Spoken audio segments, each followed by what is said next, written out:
नमस्ते दोस्तों, मैं हूँ डॉक्टर अमित मुड़े, आपका अपना प्लास्टिक सर्जन। और आज हम ऐसी कंडीशन के बारे में बात करने जा रहे हैं कि जिससे बहुत सारे मेन और बॉयज़ सफ़र करते हैं। और वो कंडीशन कौन सा है? वो है गायनेकोमास्टिया। तो आज हम गायनेकोमास्टिया के बारे में बात करेंगे। गायनेकोमास्टिया एग्जैक्टली क्या है, वो क्यों होता है, एंड मोस्ट इम्पॉर्टेंटली गायनेकोमास्टिया का जो ट्रीटमेंट है वो कैसे किया जाता है, इसके बारे में बात करेंगे।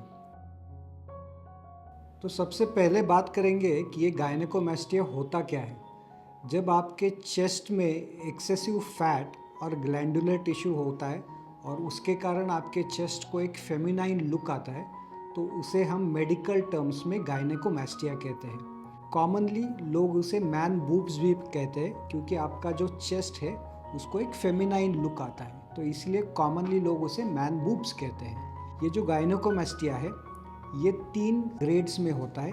ग्रेड 1 में एकदम माइल्ड होता है, ग्रेड 2 में मॉडरेट होता है विथ और विदाउट स्किन एक्सेस, और ग्रेड 3 जो होता है वो एकदम सीवियर टिश्यू एक्सेस रहता है और आपका स्किन एक्सेस भी होता है, और आपका जो चेस्ट का अपीयरेंस है ये कम्प्लीटली फेमिनाइन चेस्ट जैसे होता है।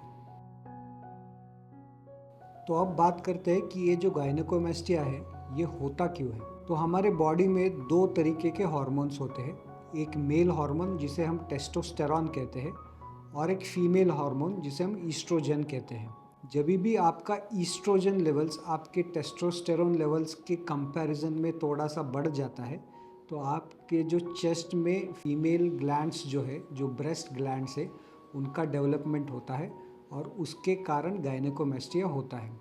कॉमनली प्यूबर्टी के आसपास जो चेंजेस होते हैं उसमें यही देखा जाता है कि आपका ईस्ट्रोजन बढ़ जाता है, एंड प्यूबर्टल गायनेकोमास्टिया ये बहुत कॉमन गायनेकोमास्टिया होता है जो हमारे क्लिनिकल प्रैक्टिस में हम देखते हैं। सिमिलर चेंजेस ओल्ड एज में होते हैं जिसमें आपके टेस्टोस्टेरॉन लेवल्स कम हो जाते हैं, उसमें भी आपको गायनेकोमास्टिया हो सकता है। गायनेकोमास्टिया कुछ दवाइयों के कारण हो सकता है। अगर आप जिम जाते हो, एनाबॉलिक स्टेरॉइड्स लेते हो, तो उसके कारण आपको गायनेकोमास्टिया हो सकता है।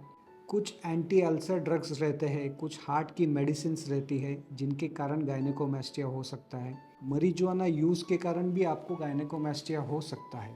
कुछ ऐसी बीमारियां हैं कि जैसे लीवर फेलियर, किडनी फेलियर, आपके थायराइड के इश्यूज़ अगर आपको है, तो ये केसेस में भी आपको गायनेकोमास्टिया हो सकता है। ये कॉजेस हमें मालूम होना इसलिए ज़रूरी है कि गायनेकोमास्टिया अगर आपको है तो it is important that you undergo thorough clinical evaluation, और अगर ज़रूरत पड़े तो उसके बाद एक सिस्टेमिक ब्लड टेस्ट, आपके liver function, renal function, thyroid function, ये सब चेक करे जाएंगे। एंड इफ़ रिक्वायर्ड आपके हार्मोनल ऐसे करेंगे जिसमें हमें पता चलेगा कि आपका हार्मोनल इम्बैलेंसेस है कि नहीं। पर मेजॉरिटी ऑफ द केसेस में ये सारे रिपोर्ट नॉर्मल रहते हैं, स्पेशली जो प्यूबर्टल गायनेकोमास्टिया है और जो ओल्ड एज यानी सेनाइल गायनेकोमास्टिया है, ये केसेस में ये जो टेस्ट है ये नॉर्मल रहते हैं। तो अभी गायनेकोमास्टिया के ट्रीटमेंट के बारे में बात करेंगे। बहुत लोगों को ऐसे लगता है कि गायनेकोमास्टिया जो है वो एक्सेसिव फैट के कारण है, और अगर मैं वेट लॉस करूँगा तो उससे मेरा गायनेकोमास्टिया कम हो जाएगा। ये जो स्टेटमेंट है ये पार्शली ट्रू कह सकते हैं, क्योंकि आपका जो गायनेकोमास्टिया है उसमें 2 कंपोनेंट्स रहते हैं, एक आपका फैट टिश्यू रहता है और एक ग्लैंडुलर टिश्यू रहता है।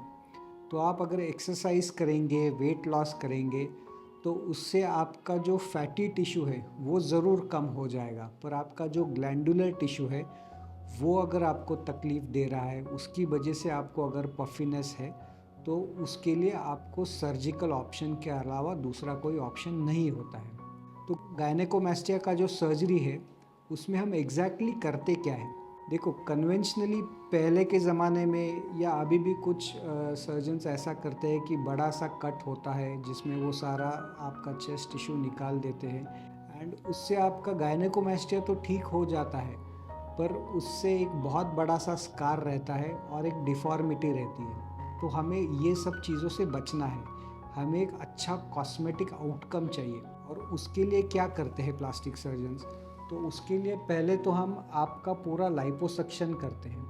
लाइपोसक्शन क्या होता है कि आपका फैट जो है उसको सक करके निकाल देना है। लाइपोसक्शन के जो स्कार्स है वो आपके हिडन एरियाज़ में आपके स्कार्स रहते हैं और वो बड़े मामूली 5 मिलीमीटर के 1 या 2 स्कार्स में आपका लाइपोसक्शन हो जाता है। लाइपोसक्शन से आपका फैट निकल गया और फिर आपका जो एक्सेसिव ग्लैंडुलर टिश्यू है वो लाइपोसक्शन से नहीं निकलेगा। तो उसके लिए हमें आपके एरियोला के उधर एक छोटा सा इंसिजन लेना पड़ता है। कई बार वो 1 सेंटीमीटर या 2 सेंटीमीटर के आसपास वो इंसिजन रहता है और वो उस छोटे से इंसिजन में से हम आपका पूरा ग्लैंडुलर टिश्यू निकाल देते हैं। ये जो छोटा इंसिजन है इसका हीलिंग भी बहुत अच्छा रहता है और आपका जो स्कारिंग है ये बहुत मिनिमल रहता है। गायनेकोमास्टिया का जो सर्जरी है ये एक डे केयर सर्जरी रहता है। इस सर्जरी में आपको हम शाम को 5-6 बजे हम आपको घर छोड़ सकते हैं। आप 2-3 दिन के बाद आपका routine day to day activities है, आपको स्कूल जाना है, कॉलेज जाना है, वर्क जो रीजॉइन करना है, ये आप इमीडिएटली कर सकते हो। ये सर्जरी में पेन होता है क्या? तो आपको पेन जनरली नहीं होगा, थोड़ा सा सर्जरी के बाद आपको डिस्कम्फर्ट ज़रूर होगा। और अगर आपको कुछ अमाउंट पेन है, जनरली पेन स्केल में अगर आप 10 के हिसाब से देखो तो 2 या 3 के हिसाब से आपको जनरली पेन होता है।